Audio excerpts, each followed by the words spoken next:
அனைவருக்கும் வணக்கம். இப்போது நாம் கற்றுக்கொள்ள இருப்பது மேல்நிலை 2ஆம் ஆண்டு பேரியல் பொருளாதார பாடத்தில் ஒரு மதிப்பெண் வினா விடைகள். பொருளியல் பாடத்தின் கிளைகள் என்பவை சொத்து மற்றும் நலமும். அதாவது இந்த இரண்டுமே, சொத்து மற்றும் நலம் இரண்டுமே பொருளாதாரத்தின் இலக்கணங்கள். சொத்து என்பது செல்வ இலக்கணம். செல்வ இலக்கணத்தின் ஆசிரியர் ஆடம் ஸ்மித். நல இலக்கணம் ஆல்பர்ட் மார்ஷல். ஆல்பர்ட் மார்ஷலுடையது நல இலக்கணம். இது பொருளாதார பாடத்தின் கிளைகளாக வருமா வராதா என்றால் இது வராது. இரண்டாவதாக உற்பத்தி மற்றும் நுகர்வு. இந்த உற்பத்தியும் நுகர்வும் அடிப்படை பொருளாதார நடவடிக்கைகள். தேவையும் அளிப்பும். இந்த தேவை அளிப்பு என்பது நுண்ணியல் பொருளாதாரத்தில் சந்தையின் விலையை நிர்ணயிக்கும் காரணிகள். நுண்ணியல் மற்றும் பேரியல். Ragnar Anton Kittil Frisch. Ragnar Anton Kittil Frisch Norway நாட்டு பொருளாதார அறிஞர், முதல் நோபல் பரிசு பெற்றவர். அவர்தான் மைக்ரோ எக்கனாமிக்ஸ் மற்றும் மேக்ரோ எக்கனாமிக்ஸ் என்ற வார்த்தைகளை உருவாக்கியவர். மேக்ரோ எக்கனாமிக்ஸ் பொருளாதாரத்தை ஒட்டுமொத்தமாக கையாள்கிறது. மைக்ரோ எக்கனாமிக்ஸ் பொருளாதாரம் பற்றிய ஆய்வு ஒரு தனிப்பட்ட பார்வையிலிருந்து செயல்படுகிறது. எனவே பொருளியல் பாடத்தின் கிளைகள் என்பவை நுண்ணியல் மற்றும் பேரியல் ஆகும்.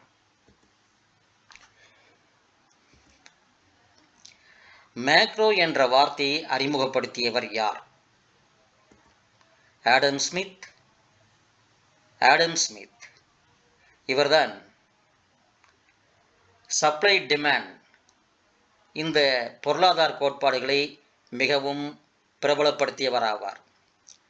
இவர் 1776ஆம் ஆண்டு எழுதிய நூல் An Enquiry into the Nature and Causes of the Wealth of Nations என்ற நூல். இவரை பற்றி மேலும் சொல்லப்போனால் பொருளாதாரத்தின் தந்தை, அது மட்டுமல்ல முதலாளித்துவ பொருளாதாரத்தின் தந்தை என்றும் இவரை சொல்கிறோம். அடுத்ததாக J M. Keynes. John Maynard Keynes. இவர் கீன்சியன் எக்கானமிக்ஸ், கீன்சிய பொருளாதாரத்தை உருவாக்கியவர். இவருடைய நூல் the general theory of employment, interest and money 1936ஆம் ஆண்டு பதிவிக்கப்பட்டது. அதே மாதிரி வெல்த் ஆஃப் நேஷன்ஸ் முன்னாடி பார்த்த ஆடம் ஸ்மித் 1776ஆம் ஆண்டு பதிப்பிக்கப்பட்ட நூல். இந்த உலக பெருமந்தத்திலிருந்து முதலாளித்துவ உலகத்தை காப்பாற்றியவர் ஜே.எம். கீன்ஸ். ஜே.எம். கீன்ஸை father of modern macro economics, நவீன பேரியல் பொருளாதாரத்தின் தந்தை என்று நாம் சொல்லுவோம். Karl Marx, father of socialist economy, சோசியலிச பொருளாதாரத்தின் தந்தை கார்ல் மார்க்ஸ். கார்ல் மார்க்ஸ் எழுதிய நூல் தாஸ் கேபிட்டல். ராக்னர் ஃப்ரிஸ்க். இந்த ராக்னர் ஃப்ரிஸ்க் தான் மைக்ரோ மேக்ரோ என்ற வார்த்தையை உருவாக்கியவர். அடுத்ததாக நவீன பேரியல் பொருளியலின் தந்தை, நவீன பேரியல் பொருளியலின் தந்தை என அழைக்கப்படுபவர் யார்? ஆடம் ஸ்மித் பொருளாதாரத்தின் தந்தை, முதலாளித்துவ பொருளாதாரத்தின் தந்தை என்று பார்த்தோம். ஜே.எம். கீன்ஸ், அடுத்ததாக ராக்னர் ஃப்ரிஸ்க், கார்ல் மார்க்ஸ். இவர்களில் நவீன பேரியல் பொருளின் தந்தை என்று அழைக்கப்படுபவர் ஜே.எம்.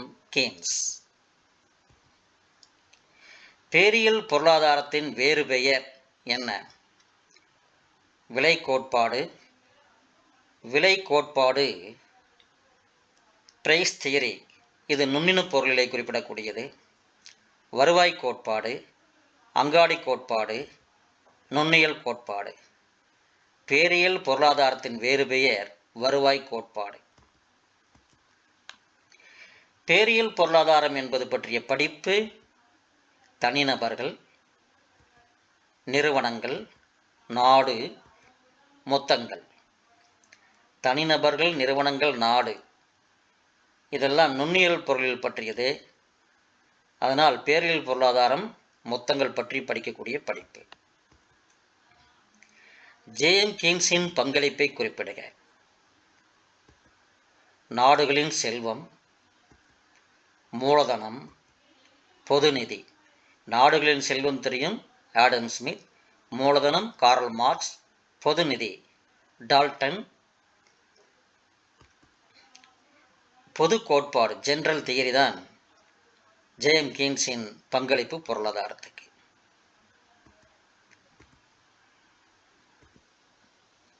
பொதுவான விலையின் தொடர் உயர்வை குறிப்பிடும் கருத்து எது? மொத்த விலை குறியீடு, வாணிபச் சுழல், பணவீக்கம், தேசிய வருவாய். இதில் பணவீக்கம் பொதுவான விலைமட்ட உயர்வை குறிப்பிடுவது. பொருளாதார கொள்கைகளின் அவசியத்தை குறிப்பிடுக. அடிப்படை பிரச்சனைகளை தீர்ப்பது, தடைகளை முறியடிப்பது, வளர்ச்சியை அடைவது. மேலே கூறப்பட்ட அனைத்தும். இதுதான் சரியான விடை. ஒரு பொருளாதார அமைப்பின் அடிப்படை பொருளாதார நடவடிக்கைகள் உற்பத்தி மற்றும் பகிர்வு, உற்பத்தி மற்றும் பரிமாற்றம், உற்பத்தி மற்றும் நுகர்வு, உற்பத்தி மற்றும் சந்தையிடுகை. இதில் உற்பத்தி மற்றும் நுகர்வு. ஒரு பொருளாதார அமைப்பில் காணப்படுவது உற்பத்தி துறை, நுகர்வுத்துறை, அரசு துறை.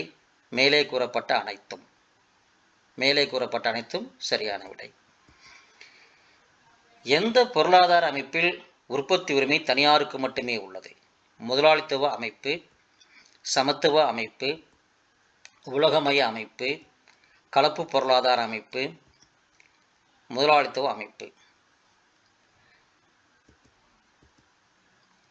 பகிர்வில் சமத்துவத்தை கடைபிடிக்கிற பொருளாதார அமைப்பு டேஸ் ஆகும். முதலாளித்துவ அமைப்பு, உலகமயத்துவ அமைப்பு, கலப்பு பொருளாதார அமைப்பு, சமத்துவ பொருளாதார அமைப்பு. இதில் சமத்துவ பொருளாதார அமைப்பு சரியான விடை. முதலாளித்துவத்தின் தந்தை என அழைக்கப்படுபவர் யார்? Adam Smith, Karl Marx, Thackeray, J M. Keynes. Adam Smith. முதலாளித்துவத்தை பின்பற்றும் நாடு டேஸ் ஆகும். Russia, America, India, China. முதலாளித்துவம் என்று சொன்னாலே முதலாளித்துவத்துக்கு முன்னோடியான நாடு அமெரிக்கா. ரஷ்யாவை சோசலிச நாடு என்று நம் பாடல்களில் குறிப்பிட்டிருக்கிறார்கள். ரஷ்யா ஒரு குடியரசு கூட்டாட்சி நாடாக 1991 மாறிவிட்டது. மற்றபடி இந்தியா கலப்பு பொருளாதாரத்தை பின்பற்றக்கூடியது, சீனா சமத்துவத்தை பின்பற்றக்கூடியது. அமெரிக்கா முதலாளித்துவ நாடு. சமத்துவத்தின் தந்தை கார்ல் மார்க்ஸ். தனியார் மற்றும் அரசு சேர்ந்து பொருளாதார நடவடிக்கையில் ஈடுபடும் பொருளாதார அமைப்பை குறிப்பிடும் பதம் முதலாளித்துவ பொருளாதாரம், சமத்துவ பொருளாதாரம், உலகமயத்துவ பொருளாதாரம், கலப்பு பொருளாதாரம். தனியார் துறையும் அரசு துறையும் இணைந்து செயல்படுவது. ஒரு குறிப்பிட்ட காலத்தில் குவிந்த சரக்குகளின் அளவை குறிப்பிடும் பதம், அதாவது பாயிண்ட் ஆஃப் டைம். உற்பத்தி, இருப்பு, மாறிலி, ஓட்டம். சரியான விடை இருப்பு. கீழ் வருவனவற்றுள் ஓட்ட மாறிலியை கண்டுபிடி. பண அளிப்பு, சொத்துக்கள், வருவாய், வெளிநாட்டு செலாவணி இருப்பு, வருவாய். இரு துறை மாதிரியில் உள்ள இரு துறைகளை குறிப்பிடுக. குடும்பங்களும் நிறுவனங்களும், தனியார் மற்றும் பொதுத்துறை, உள்நாட்டு மற்றும் வெளிநாட்டு துறைகள், நிறுவனங்களும் அரசும், குடும்பங்களும் நிறுவனங்களும். திறந்துவிடப்பட்ட பொருளாதாரத்தின் வட்ட ஓட்ட மாதிரி என்பது இருதுறை மாதிரி, முத்துறை மாதிரி, 4 துறை மாதிரி. மேலே சொல்லப்பட்ட அனைத்தும் 4 துறை மாதிரி. பேரியல் பொருளாதாரம் எதனுடன் தொடர்புடையது? பொருளாதாரம் பற்றிய ஆய்வு, ஒட்டுமொத்தம் பற்றிய ஆய்வு, தனி நிறுவனம் பற்றிய ஆய்வு, தனிநபர் பற்றிய ஆய்வு, பேரியல் பொருளாதாரம் ஒட்டுமொத்தம் பற்றிய ஆய்வு. எந்த ஆண்டில் மேக்ரோ என்ற சொல் உருவாக்கப்பட்டது? 1936, 1940, 1933, 1776. மேக்ரோ என்ற சொல் 1933ஆம் ஆண்டு ராக்னர் ஃப்ரீஸ் என்பவரால் உருவாக்கப்பட்டது. 1936 general theory of employment, interest and money J M. கீன்ஸால் படைக்கப்பட்டது. 1940 உலகப் பெருமந்தம் உச்சக்கட்டத்தில் இருந்து வந்த காலகட்டம். 1776 பொருளாதாரத்தின் தந்தை Adam Smith an enquiry into the nature and causes of the wealth of nations என்ற தன்னுடைய நூலை வெளியிட்ட ஆண்டு. வேலைவாய்ப்பு, வட்டி மற்றும் பணம் பற்றிய பொது கோட்பாடு என்ற நூலை எழுதியவர் ஆடம் ஸ்மித், ரிகார்டோ, ஜே.பி. சே, ஜே.எம். கீன்ஸ். பேரியல் பொருளாதாரம் என்ற பாடத்தினை குறிக்கும் மாற்றுச் சொல் வேலைவாய்ப்பு கோட்பாடு, விலை கோட்பாடு, நுண்ணியல் பொருளியல், வருமான கோட்பாடு.